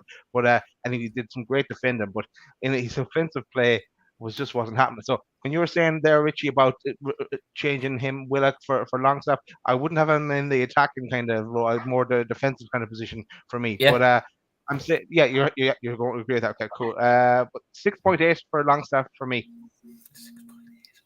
You're getting worse, you Daz. Seriously, I'll give him a 7. I think for me,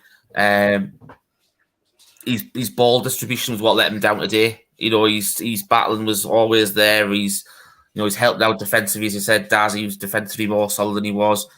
He's not getting the when we used to go on all these loan spells. He played in that number 10 role and he was really good when he played in those number 10. But I don't think he's the number 10 in this system because of the players we've got around him. I think for me, I don't believe that Willock and Longstaff can play in the same team together. I just don't not want this. You've got Joe Linton who can be the powerhouse in there, but neither Willock or Longstaff for me, they can't play together. It has to be either or.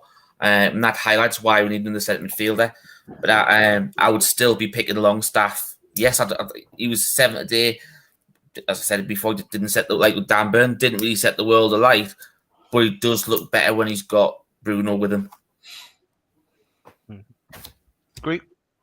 Yeah, I'm not going to go to the 6.8s or anything like that. I'm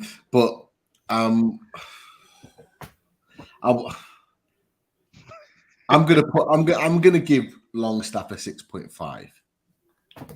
I thought he was poor today. I was really, really disappointed with him.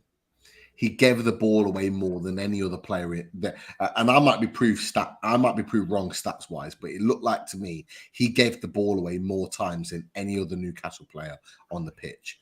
Needless passing, a needless kind of, just not being aware of what's around him and keeping the ball simple and keeping it ticking over. He did one bit of really good play where they broke and he was the last man and he managed to make a tackle in the first half, and that was really, really good. And we kind of gave him like a push for that and we cheered him for that. But other than that, I don't think he is not a defensive midfielder. He is not a person that can sit. As a distinctive role, and today he had to play a distinctive role. When you've got Bruno Guimaraes in the team, you can be fluid because he can play that role. He can move forward. You can switch it, and there's a little bit of fluidity in there. With that midfield of Willock, Joelinton, and Longstaff, there was no fluidity in there. He had to stay as that role, and there was times where he got caught out time and time again, and I was really disappointed with him. And I think it bangs today. That performance banged a need for us to get another midfielder in, like we've already talked about. And look, earlier on today, there was links with Edson Alvarez from Ajax. Apparently, we put a 34 million bid in. I don't know whether that come to fruition. There was a report earlier on today, about 5-6 hours ago, that would put a bid in. I think there's talks about early next week, as in tomorrow onwards, that we're going to put a bid in. I don't know whether that's going to happen or not, but I think that performance today from a defensive midfielder that we had from Sean Longstaff says to me that we need that type of guy, because if Bruno's not going to be available for some games and we're not going to have our midfield set, it says that we need someone that can distinctively play that role, and Sean Longstaff is not that guy, unfortunately. I think the one thing I noticed about the Longstaff, and we've both commented on it, so his distribution was appalling today. What I found is I think he was trying to take on the Bruno mantle a little bit too much. He was forcing it too much. I don't know if you saw that, Pete, where he's trying to break the lines a bit, and he hasn't got the ability to do that. Yeah. But I think he was trying to take that mantle on like Bruno does, where he's taking midfielders out of the game. He's not that midfielder. But it's about decision making, though. It's about doing it when it's right to do it. So you're absolutely right. And there was a couple of times where he tried to break the lines. There was in the first half, right near where we were, Joelinton and Maxi was linking up really, really well. And Longstaff was coming over to support them. And he was trying to find that little kind of risk pass in between two defenders or two Wolves players to make that pass where he could have played a simple one out to Joelinton. And he didn't, and we'd lose the ball, and all of a sudden we're on the defensive again. And it's that type of intelligence that Bruno's got in order to know when to keep it simple or when to play the risk pass. He just doesn't understand that, and he doesn't understand that if he doesn't get it right, it commits us massively on the counter-attack. And he needs to be smart, he needs to be aware, he needs to know that when it's right to do it and when it's not.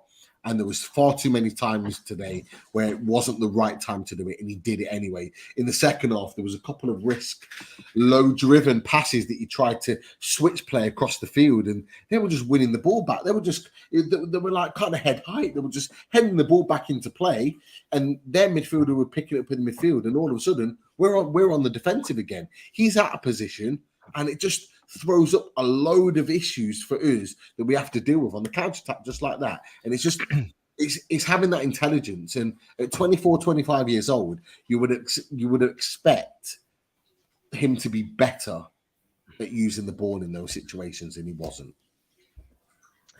Yep. Let us move on as your hedgehog goes mental in that wheel behind you, Richie. This has had me distracted. We'll go to Joe Linton. Joe Linton, for me, I love the way the players just bounce off him. It's great, just a man mountain, and it took two of them to knock him at one stage. But for me, I've been conservative with my ratings throughout tonight, but I'm going to give him a 7.5 for Joe Linton. I'll give him an 8. I thought he was the best midfielder today, and I think that's probably why we ended up having a bit more possession, and we were able to break up the play a bit further up the pitch. You try to drive it forward. He was trying to be creative. Didn't really have any chances in the box or around it. But he's been how he's been since he's dropped back in that position. He was the best midfielder for us today, hands down. Obviously, you can tell he missed Bruno. To be fair, the whole team missed Bruno today. He'd be ideal to play someone like having Ruben Neves on our pitch today rather than the Wolves. I thought Neves was fantastic for them today. My son kept coming up to me today and says, I don't understand why we don't sign him. He's young enough. His quality's there and stuff like that. 25. Yeah. He doesn't look 25, he looks like 30 odd, doesn't he? But I Googled him what age he was when we were playing. But he's because he's been there for a while. Obviously, he's that experience and stuff like that. And do you know what? He probably would be a great addition to our midfield. I think you could probably play him as that holding player. He creates from deep sort of thing. I think he's one of those quarterback sort of centre midfielder. They always say about Shelby sort of thing. Yeah. But we're talking next level sort of thing. If you've got in American football terms, you've got your QB1 and your QB2. Shelby's your QB2 and Neves would be your QB1 all day long. He'd be your starter, hands down, the one that you want, dissecting the passes and stuff like that and helping to create from deep air. That's what we missed today. But I thought Joe Linton was a bit of a workhorse today. Never let down, constant running. I'll give him an 8. Yep, fair enough. That's Richie. Pete. 7.5 for me. He was the best of the three midfielders, but Richie's already touched on it. He missed Bruno today, and he missed Bruno because those two hunting packs, they hunt together, they press together, they work together. They've got an understanding on the pitch, and today he didn't have the same understanding with Longstaff. Whereas where Longstaff would come and link the play with him and Maxi, he didn't have that today with Bruno, where Bruno would normally do that and have that clear understanding of how they want to play, and it made a massive impact on the productivity of Joe Linton. So I was. It wasn't his vintage performance. But again, like you've said, he drove the ball really well. He tried to get us up the pitch. He was getting back in pressures and he won the ball in difficult positions. You mentioned Ruben Neves, and maybe his rant after the game was because he maybe wants to play in our midfield three. Maybe he sees a position in our midfield three that he thinks he could play in and really thrive in. So who knows? Let's see how the rest of the window pans out. But Joe Linton wasn't his finest hour, but 7.5 for me. Oh, that's fair enough. Right, let's move on to our attackers. So for me, then Miggy was all over the place, buzzing as usual, unlucky in a few chances as well. For me, I actually thought he was our man of the match today for me, and I give him an 8.5. I'll give him an 8. I think you're right. He was our, for the majority of the game, he was our biggest goal threat. Once again, never stopped running. He was always an option for, as an out ball to get forward and take us up the pitch and stuff like that. I think the only frustrating thing for me is he's got to learn to trust his right foot. He's got to, because it would make him a much better proposition on that right-hand side. the more and more I see him do it, yes, he's playing, and I don't know what about the cutting in. If he had the end product of cutting in and finishing more, then I would turn around and say yes. You look at the way that you had the two Wolves wide men today. They both were, exactly the same, but they offer so much more when they cut in as well, and a bit more of a goal threat. Whereas with with Miggy, it's just not there. And when he skins the fullback so many times, he's just got to learn to put that ball in. He's got to trust it. He's got to, if I was his coach, I would be doing a lot of work on that, on his right foot. Getting back, staying back half an hour, just to try and get a bit more, confidence in it. Really, you've got to be able to, at least. We're not saying you've got to be the 2-footed, as good with your right foot as your left foot, but you've still got to be able to use it. It's the one thing that he needs to improve on more than anything else on the pitch. He was the best Newcastle player on the pitch. I do not understand why they brought him off. I was gutted. Yeah, neither do I. When they brought him off, because at the point in which they brought him off, he was playing his best football for us, and he was causing the most problems. And actually, with Wood coming off, it actually allowed him to be able to pick up pockets of play or space to cause them real damage, and he was doing that. So when they brought him off, I was going mad. I was like, why are they bringing him off for? He's the best player. He was literally our best player. I give him an 8.5. He was brilliant today, even in the first half. The link play, the running in and behind. Wolves did not know what to do with him. They did not know what to do with him. They didn't know whether to go with him or to hang back. They didn't know whether to play a high line to keep him offside. They didn't know what to do. He was brilliant today, but you're absolutely right, Richie. The one thing, in order to be that player that's going to take Miggy to the next level, he has to be able to use his right foot. There was a couple of times in the first half that ball was played down that side, and a first-time ball in with his right foot would have created an opening for Chris Wood, and he didn't do it. He jinked back onto his left. He played the ball back to Trippier, and then the ball would be recycled again into midfield and over to the left-hand side, and it would continue on. And sometimes you just need to just put your foot through the ball and just get it into the box. And he needs to improve that. But, in terms of his movement, in terms of his connection and the way he links the play with other players, he's getting better. Every game he's getting better. He looks a real, genuine threat. 8.5 for me. Agree. Totally agree, Pete. Right, we move on to Chris Wood.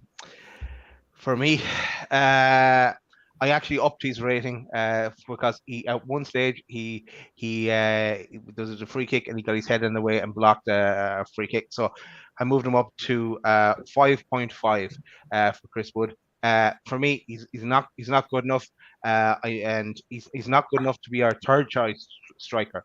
But I know this is a project and it's going to take time. But we've had to rely today on our third striker, and Chris Wood is not at the level where we are now. Fair enough in the Mike Ashley days, but not now. He did a job in last season, and we all know that job was. But goals are not in great supply from Chris Wood, and just never seems to work for him. So 5.5 for me. I'm going to be harsher than that. I thought it was a 4. I don't think he offered us anything really today. As we also touched on at the start of the show, though, but we don't play to his strengths either. He's tried. Obviously, we've got no other option up front. Obviously, Wilson did. Isak wasn't registered in time, so we had to go without the only other striker we've got on the pitch. I agree. He needs to be part of the squad because he does offer something different. If we're chasing the game, we need to get the ball up the pitch and stuff like that. He just hasn't got the quality for a starter, and especially even in the way we're playing, he doesn't fit the system at all. And that's where I do feel a bit sorry for him. We don't provide the service for how he plays. But he hasn't got the movement. He's pretty much a static target, which means it's easy for defenders to defend. Yes, he'll go and put his head in. He'll go and try and win his aerial duels and stuff like that. But when Sam Maxim's going down and trying to put balls in the box, but there's no movement, it just looks like it's an aimless ball in. But then you have a Wilson in there or someone who can move, and you look at Wilson's goals. The way he turned Diaz last week, the way for the second goal against Forest, he got like half a yard in front of it near Kate. Just little move. He's got those clever movements. Wood hasn't got that capability. He's not that type of player. And to be fair, I feel sorry for him because it feels like when he's playing like that now, it just feels like we're playing 10v11 the whole time because he's literally there just to get the ball and possibly lay it off. That's it. That's all was able to do with it. Pete, going to surprise us with a 9 here or something? You can't if Mickey was an 8.5 and he was man of the match. No, there's no chance. Look, I'm maybe not going to be as harsh as you. I'm just going to put him at a standard 6. Normally players start at a 6 and then they either go up or they go down. I'm just going to put him there at a 6. I'm going to leave him there. Even Jordan marked him 5, I think. Oh, wow. Yeah. I'm sure we'll get Jordan's thoughts over the next 4 or 5 days, no doubt. But look, I think Wood's rating could have been a lot different in the first few minutes when he was put through on goal and he chose to take it round the goalkeeper rather than hit it first time. The ball was there to be hit first time. If he'd have done it, he'd have beat Sarr. We'd have been 1-0 up. And I think it's his decision making in certain aspects that let him down massively. He just doesn't fit the style of play. And you guys have touched on it as well. He just doesn't fit the style of play that Newcastle United are wanting to play right now. He was good for 6 months to keep us in the Premier League. He did that job. He needs to move on. It's as simple as that. He is at a position now where he needs to play. He needs to play football at another club. He probably needs to go back to Burnley, if I'm honest with you. Yeah. He needs to play at a team that are going to fit his style of play. What was really interesting is it was about 5 or 6 times in the first half that Maxi would work the ball on the left-hand side, look up, and there were times where Maxi would look up to put the ball into the box and then would have to jink and hold the ball for a little bit longer. And people are going, release it in the stands. I'm going, there's no one in the box because you look at Chris Wood and he's not on the penalty spot. He's hanging out inside the 18-yard box. He's not making the run inside. And if you're not making the run, if you're a winger, whether you're Miggy or whether you're Maxi or whether you're whoever on the wing, if you've not got a striker that's making a run into the box, that's looking to get on the end of it, why would you put the ball in? There were times where we aimlessly put the ball in. Trippier did it a couple of times. Other players, Longstaff, Joe Linton, Willock, put balls into the box, and they're putting them into good areas, onto the penalty spot. Putting it within 8-9 yards out of the goal mouth. Wood's nowhere to be seen. If you're not making the runs to get in there, then how are you expecting to get goals or getting the end of things? And this is why, and a few people are saying, Maxi's not putting the ball into Wood. Maybe he doesn't like playing with him. It's not that. It's that Wood doesn't make the runs that are useful to the way in which we play. And he's more hustle bustle, long ball, lumping the ball high into the box, letting him get on the end of it. Like it's that Ashley Barnes Wood battling ram type of defense, like attacking play. We don't play like that. It doesn't fit the way we play. And I don't see him playing a lot of football between now and January, but I do fully expect to see him move on in January. 6 for me. Offered nothing. We were better without him. And this is not me shitting on him. This is just a reality and the way in which I saw the way in which the game played. We were better without him when he left the pitch. Yeah, agree. I'm sure Burnley have tried to move on with the company in there now than that type of football as well. But so they mightn't take him back even if they got him back, which they won't because we'll be hanging on to him for another while, no doubt. We go to ASM next. So for me, I think we covered it in our analysis. It was a threat when he's on the wings. He was okay. He wasn't as effective as he was against Man City, but he was everything was kind of going through him. And then he moved when Wood went off. He went in the center, and he wasn't as effective that way. But then stepped up, and as I mentioned, my text for halftime, Maxi's going to be the hero here, and he stepped up and duly proved me right and got a lovely volley. So for me, I'm giving Maxi an 8. Yeah, I think I would have given him a 7 if it hadn't been for his finish. That finish alone gave him an extra mark because there's just so much you've got to be able to do for that finish, as we discussed earlier on. But he was. I thought he was fantastic as an outlet again, taking the team forward. Yes, he wasn't what he was last week, as you said, Daz. And to be fair, I don't think he's going to be like that the majority of the time. If he's near that capability on the majority of games, I think Newcastle fans would be more than happy. Do you know what I mean? You're talking probably, and it's the level of his performance last week at Man City is probably his one performance that you're going to get of that caliber each season, I think. But for me, you know, if you take, I don't know, even 60% of what he did last week on a weekly basis, he'd be fantastic every single week for Newcastle. I just, as Pete's already said before, the balls that he can put in the box, we don't have that player in the middle from today. So perhaps it looked as though he wasn't as much of a threat with the ball coming in and stuff like that. He did get double teamed quite a lot today. To be fair, I thought Semedo did quite well against him today when he obviously was brought in there. He did get his deserved booking though, because he skinned him in that first half, and he would have been away, and it probably actually stopped a good possible goal scoring opportunity. It's that clinical foul that we've mentioned a few times. Newcastle have done good tactical foul to give away, but his finish alone pushed it right up to an extra mark. It's as I said, it's probably one of the best technical finishes you'll see all season in the Premier League. That's right, Pete. Yeah, I'd agree. I'd give him an 8. I was pleased with Maxi, because it was a very difficult situation for him today, and being able to watch him quite closely, particularly in the first half, without Bruno, without Callum Wilson, without those other players that teams have to worry about. It literally went back to the Bruce era where everything was on Maxi. It was very clear in the game today. It was about Maxi. Give the ball to Maxi. Give the ball to Maxi. We play it out on the right-hand side, switch the ball play to Maxi and go, right, Maxi, go and produce something amazing.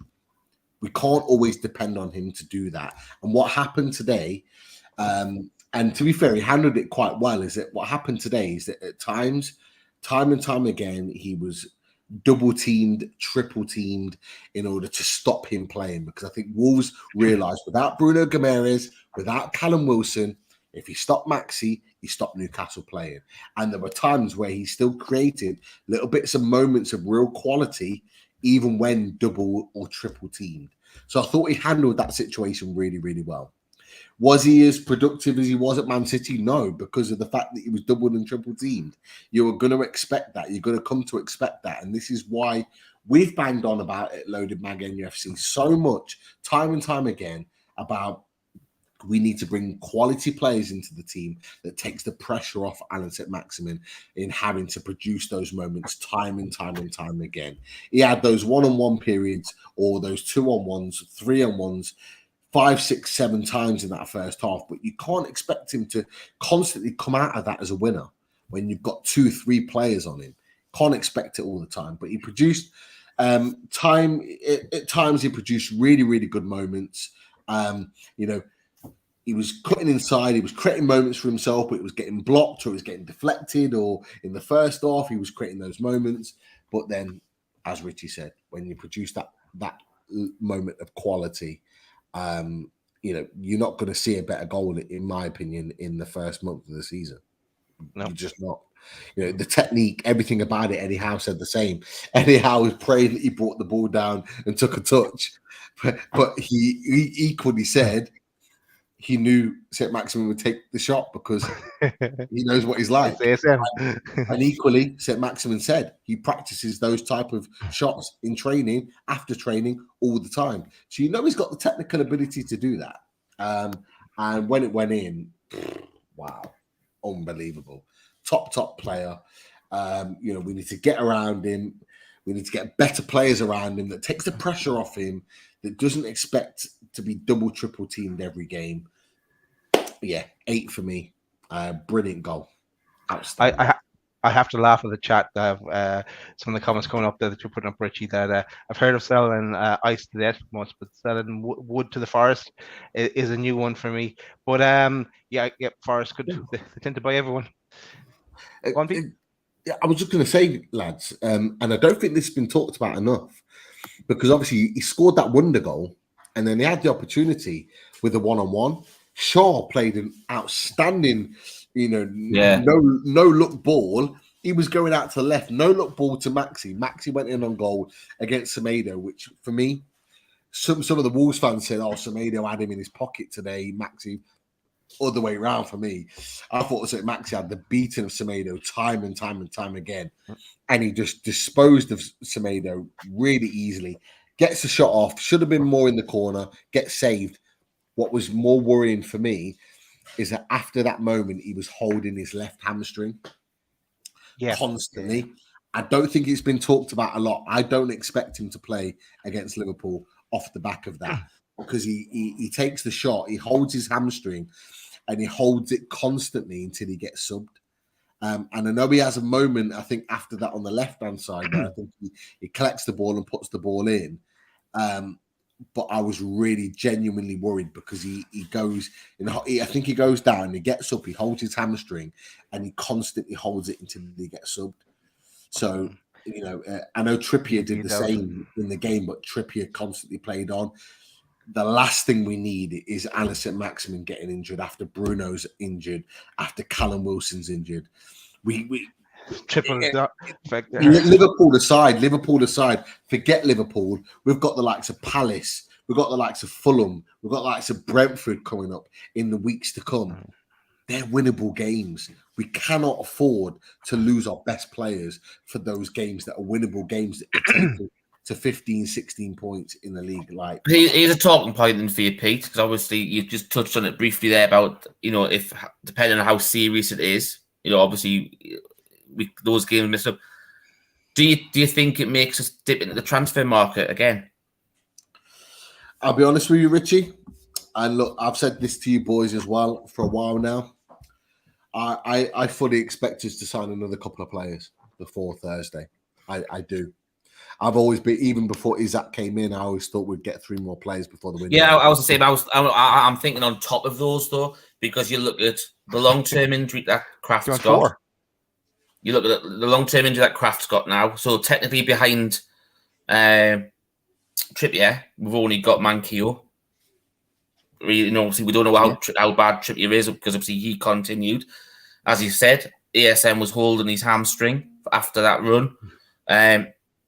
You're talking like the whole quality, the people who you class as the first names on the team sheet at this moment in time are potentially out. We're talking Callum Wilson. Yes, okay, you've got Isak that's going to come in there, but then you lose Maxi, you lose Bruno, and obviously Trippier. We don't know if that is a serious or not. Does that make you even contemplating going in even more in the transfer window before Thursday? Depending on how bad the injuries potentially are, it could well be. I don't think Howe wants Manquillo at the club. I think he wants Manquillo gone. I think Manquillo is a good squad player, but I don't think he wants him at the club. I think he's one of those squad players that he wants to transition out. So it does beg the question: do we get another look? Let's face it, Kraft, if it's an ACL injury, which is what it's rumoured to be, we're not going to see him probably for the rest of the season, or certainly the back end of the season. We're going to need a replacement in there for Trippier, because Trippier has already proven, unfortunately, that he can't be trusted, because he could pick up another injury as well. And again, and I hate to be that guy. And a few have said, I think Keaty is mentioned, don't depress me talking about ASM, but Trippier was holding his hamstring as well. Yeah. So I worry about that too. And so maybe it then turns into maybe 2 additional players to 3 additional players. And there are decent right backs that are out there at the moment that we could bring in and improve the team. But and on that point, Pete, you imagine they'd go for a young right back, that someone that wouldn't be averse to sitting on the bench as well for a while. That Trippier would be the first on the name of the team sheet, but maybe could be a bit more, if someone that was a bit versatile, that could play in 1 or 2 positions, and then maybe come on as well. And if it was be the kind of understudy. If it was a couple of weeks ago, Kevin Mbabu would have been perfect. He's ended up at Fulham. Yeah. He'd have been perfect to come in. You guys might not agree with me, and he gets a lot of stick. But defensively, I don't think Aaron Wan-Bissaka would be a bad shout from Man United. From Man United, there for Dubravka.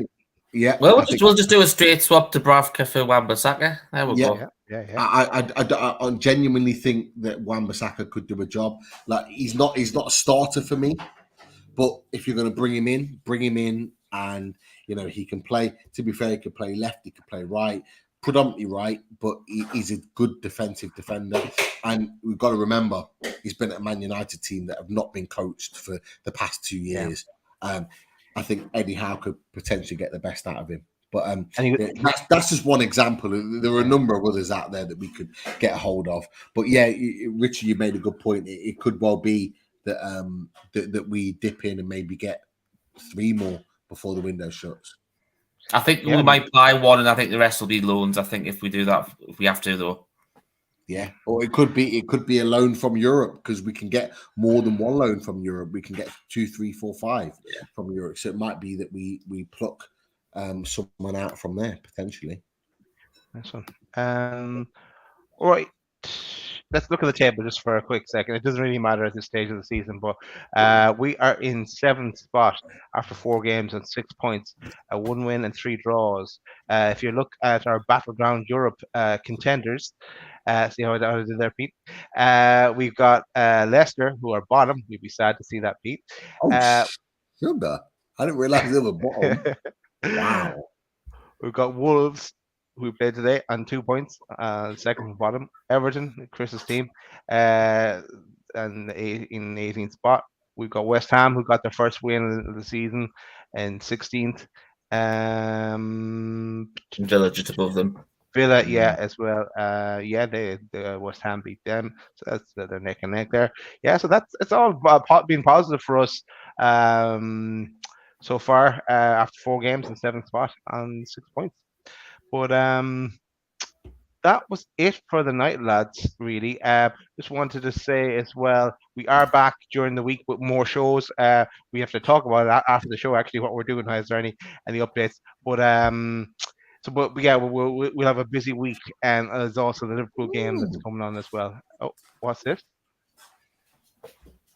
I haven't seen this, but no, it could be the show's been on, so. Chris McIntosh is saying that we'll put a bid. I tell you what, if this is true, right? Bloody Ajax are going to be as rich as us. Yeah. Well, people business they've done. They're basically sold off. Their kind of Champions League winning side, over the last few years, and I think they've just agreed a fee with Anthony for Man United for the best part of 100 million euros. So, yeah, very, very interesting. But I'm not seeing anything on my social media to confirm that. But Chris, if you want to let us know quickly where you've seen that, then obviously we can check that out. Yeah. Cool. While we're waiting there as well, I just want to say, Pete, look what I got on the system. Yeah! Yay! The Away Days t-shirts. So I said, after watching a bit of Away Days last night, or the other night, I said, right, I better put these up or Pete will kill me. So the Away Days t-shirts, which are available from shybarnes.com. And you know what? I'll mention the sponsors while we're at it. Shybarnes.com, and the range that Simon has available there. the usual range. And if you click on in there as well on the website, you will see the loaded range. And in the loaded range, you'll see the loaded t-shirt, and you'll also see the away days t-shirt, the Brazilian one there. I need that Brazilian away day shirt. I need yeah, it. Simon, it's my. I'm going to say it's my favorite as well, Pete. As I said the other day, it's Brazilian, isn't it? Yeah, that's cool. Simon, if you're in the chat, I'll be in touch with you. I'm ordering one of those bad boys. I need it. Nice one. Just Pete, just to confirm, you said Sky Sports have just reported that Anthony has 85 million agreed to Man United. Pounds. Yeah, pounds, not euros, pounds. Wow. Rightio. Shout out to pinsandprints.com as well, and the range that Dean has there, and more to follow. I'm sure that he'll have to do one of the ASM volley now, because there's no excuse not to do that one. He always worked out this season, didn't he? Yeah, he will. And Machine House, shout out to Martin and the Machine House guys, and the t-shirts and the hoodies that are available via Machine House. We must get Marty on the show at some point as well. We have to organize after the transfer deadline. There's so much going on now, and we've been busy all summer, so we'll be able to sort that out as we go. So as I mentioned, we will be back with shows during the week. Anthony, you want to say now, Pete, and any updates on that? You want to break a news, or will we talk about it offline? Yeah, no updates at the moment. I'm still waiting to hear back, but yeah, look, over the next 4 or 5 days, we'll be busy. We'll be back. No doubt about that. We'll be busy. We'll be busy like Newcastle. But that is it for the night then, I think. Make sure anyone that's watching it, that you've hit the like button on your way out, and make sure as well that you are subscribed. But we will be back during the week. Daz, we've got one more thing to show. Go for it. What is it now, Richie? Shit! Did you see that? He must have a foot like a traction engine. Go! Sean actually asked me to send that on to him as well. I linked you into the tweet, so send that on. I know where you got it from, Richie, but I'll be probably glad you showed it again. I'll probably have to remove it from YouTube later on, but not to worry, not to worry. Good night, everyone. See you during the week. Eddie. How. How.